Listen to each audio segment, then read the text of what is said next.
Hey guys, welcome back to the CNJ show, and I got my favorite gin and juice here, my sister Nikki, and we hope that you guys are having a good day today. Let's get into this video.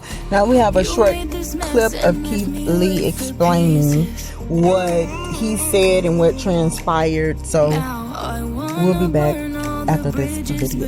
Is going around about the situation, so let's talk about them. 3 days ago, me and my family went to Sweetly Seasoned Food Truck. Number one, nobody had any idea we was coming. They found out we was in Dallas like everybody else found out we was in Dallas because we was posting videos in Dallas. So in hopes of us coming, they had t-shirts made and they was on live all day. So me and my family wasn't in cahoots with none of this. We was all under the impression that they were a team and this was a normal routine for them. The barber being there, the braider being there, family being there, a lot of people being there. This is our first time here. We are customers. We have no idea what's going on behind the scenes. Number two, I was never under the impression that haircuts was free. Again, my family was watching the lives. We knew that he was cutting hair for $40. So when we walked up and I said I want to get his $1,000 to the barber to do free haircuts and $1,000 to the braider to braid hair, it was because in the original video, the son said it was slow due to marketing.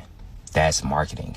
God willingly, after we post the video, there will be a line out the door. If there's a line out the door and there's a barber and a braider doing hair while people are waiting, that's marketing. So again, it's in the hood. You play some music, you cutting hair, you braiding hair, y'all all sitting out, y'all having fun. It's a parking lot barbecue. So again, we don't know the behind the scenes if they knew each other, if they didn't know each other. And the reason why I didn't pay everybody individually, the interaction that you see looked longer than what it was. It was really only like a 5-minute interaction. Within that 5 minutes, 30 to 40 people pulled up. They was pulling up in droves. That parking lot was getting deep fast. And for me and my family's safety in general, I don't ever carry cash around. And 9 times out of 10, if we tip, we always do it through the POS system. And even if we wanted to do it a different way, Zelle and Apple Pay wasn't an option because it was 4 or 5 people at the same time on live. So for safety reasons, they wouldn't be able to say their phone numbers or their personal information out loud. And as far as them taking my phone and putting their number in on Zelle themselves, I wouldn't hand my personal phone to nobody. So the POS system was the option that made the most sense. I've learned through this journey that sometimes it's deeper than the food, it's deeper than the marketing, it's deeper than the customer service. And this is one of those cases in my opinion. Sweetly Seasoned got a lot to figure out, and I thank God in advance that they do figure it out. The last thing I'm going to touch on is the son. Okay, so there you have it, folks. At the end of the day, this boils down to character. You have to have character to be an honest person. You have to have character even when nobody is watching and they're not looking at you. You have to have that character. You have to have whatever it is in you that's good, because everybody is not going to always be watching you to make sure you're doing what's right. Now, let's just put it like this. This man said, Keith Lee, he said what he said. Okay. For this lady, she knows that, okay, he was here, he said that. Honestly, I'm going to try to get over, because he just said this to me. The customers don't know that he just gave this money and saying, okay, you know what? We're going to do this, and then some of the people, they can eat for free. Okay? He don't know that. These people don't know that. So therefore, I'm going to let a couple of people go ahead and say it's free. It's on us. And probably don't even mention Keith Lee. You may have mentioned him, but how this thing seems, it seemed like you probably mentioned him way later. And probably just mentioned like, yeah, you know, he was just up here. He said the food is good. Y'all bring all your kids, the grandkids, everybody come. You bring your cousins, come travel over here, get the food while it's hot and it's so good. He said, it was so delicious. He ain't know what to do. Okay, that's what you're probably putting out there. You're not telling nobody like, okay, listen, this man just gave me like a $2,000 tip, so everybody eat for free for today. Because this was between you and him and the lady that was inside of the truck. So at the end of the day, it's your character, because if nobody's watching, you still need to have that. Don't fool yourself. Don't psych yourself. Now, I do feel as if Keith Lee, once he said, you know, you know how you see fit or whatever you see fit. Okay, that do change, especially if somebody is out to be, you know, just a little bit difficult, or they want the money for themselves anyways. Okay, now you heard the son. You already said, yeah, you know what? She got this degree. She's doing this. She's trying to do all these good things, and she done been out here. We trying to get established. We in Wisconsin, and wherever they at, it ain't going on over there, but sand and rolls. So therefore, you know, hey, we trying to come up. Everybody trying to come up. Okay, so distribute the money how you see fit. He also said that. And again, it has to be character. Because now what you just said with the $1,000, that's out the door. It's not about that no more. It's not about $1,000 no more, because for you can be like, yeah, you know what? My son said only who came.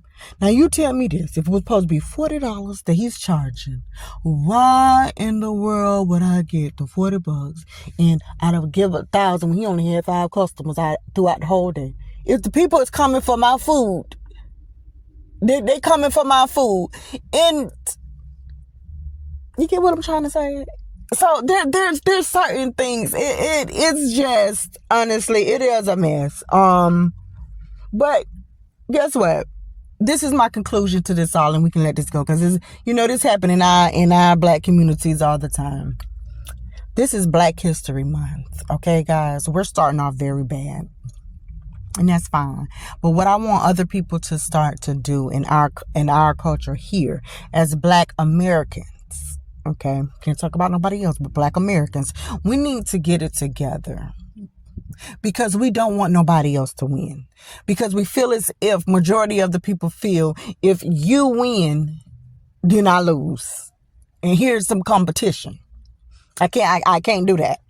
Okay, it gotta be one person in the community that's doing real well that everybody know. It gotta be one of this and one of that, and before you know it, everybody's getting pulled and dragged down.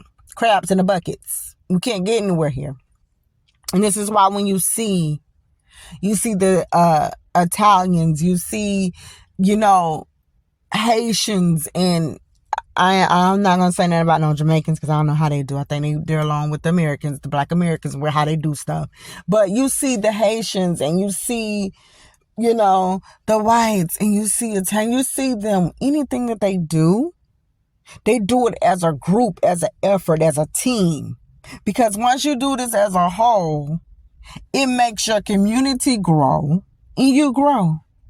I can't tell you how many times me having a business have went and had to do something for anybody outside of a Black race.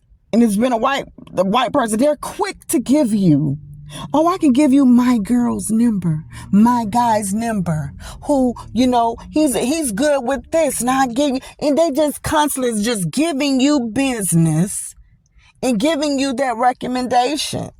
But for the Black people, you really don't want that. Like, it's I really, listen, I want everybody to do well, but I don't want them to do better than me, if I'm being honest, right? And that's so wrong.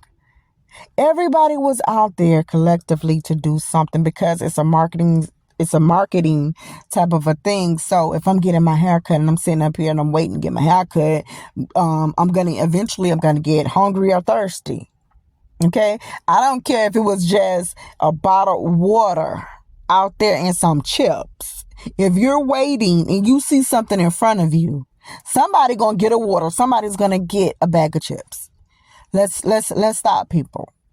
And I really don't know how to put it, but lady, you could have just gave the man $1,000 and that was it. They had nothing to do with what you had going on.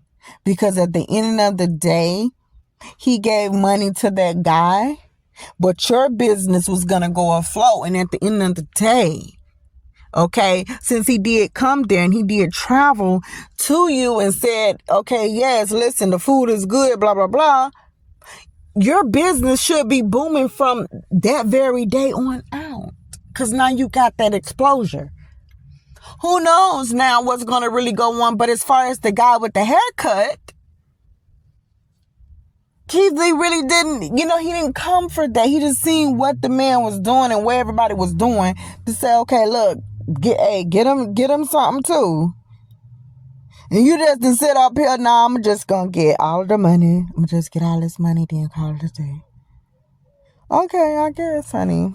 Listen, guys, we're out.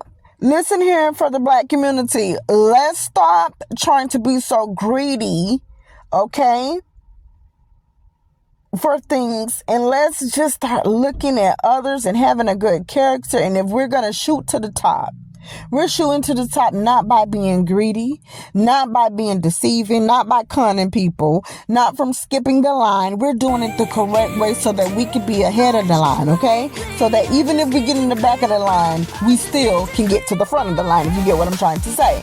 Okay, so guys, that's it. Let the Keith Lee effects be in all of us. Amen. We're out.